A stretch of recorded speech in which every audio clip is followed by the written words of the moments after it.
So we're here at DD Motorsport.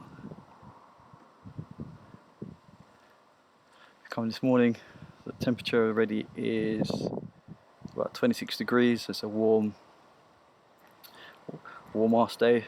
As you can see, due to the Pirellis, I've had to bolt the Zabrings on the car.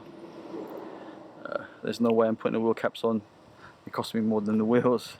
So until the Fiber 100 setup comes on, this is where we're at. Okay, so let's go inside and let's get this sorted.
What's not to be happy about? The results are in.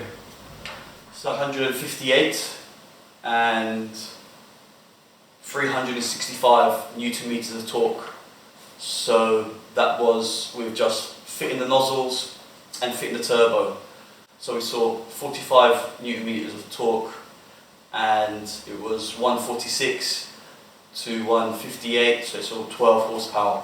So already at that point, I was quite happy because we were near my target of 160. And the final results are, they are in. I'm impressed. We'll start with the torque. 419 foot of torque at 2,500 RPM.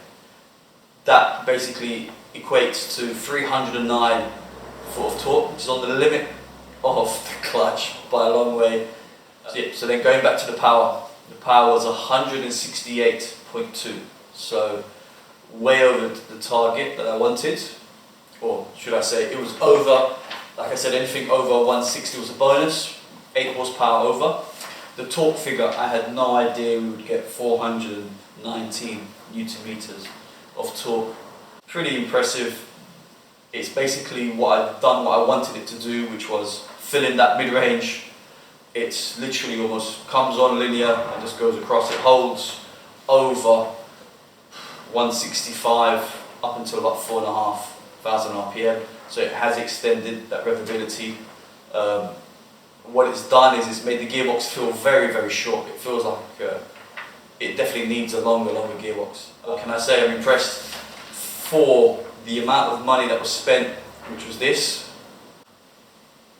It's impressive for the amount of money that was spent. This was spend the least, get the most, and it's reliable. Well, to try and be as reliable as it can. With that torque, clutches could be an issue, gearboxes could definitely be an issue. Just driving it and enjoying it now. It's definitely outperforming the chassis. The balance is gone, so we're going to upgrade this to go Fiber 100. So this video now basically wraps up the engine side, the performance side of this daily driver. Like I said, the next installments will be strop races, suspension, wheels and tyres. Maybe after that we'll turn our attention back into the engine, but only for small things like making a proper metal boost pipe that goes from the outlet of the turbo to the plastic hose to replace that fix that we've done. Probably wrap it as well, heat wrap it, because it does run along the turbo and by the manifold to try and keep the temperatures down. I'm also thinking about maybe putting a diesel cooler off a Land Rover. I might fit it in the duct here behind it. It doesn't give any performance gains, and in this hot climate, obviously diesel is an oil based. It will run fit. It will thin as it warms up, as it gets hot. It will thin out. The pump will then struggle to see the pressures. So it's just to maintain the performance of the vehicle and it does no harm. It's good for the pump as well, for the seals if the diesel is cooler. Maybe a panel filter, can still run the original filter and modify the front snorkel, but that will be the last instalment probably of this vehicle. This AFN Daily Driver Tour Edition. It's a Bon Jovi, it's quite rare. So I'm quite happy with it as a daily. This is for the missus. Thanks for watching, subscribe, ding-a-ling-a-ling, click on the bell, and more videos coming soon. Cheers, thank you.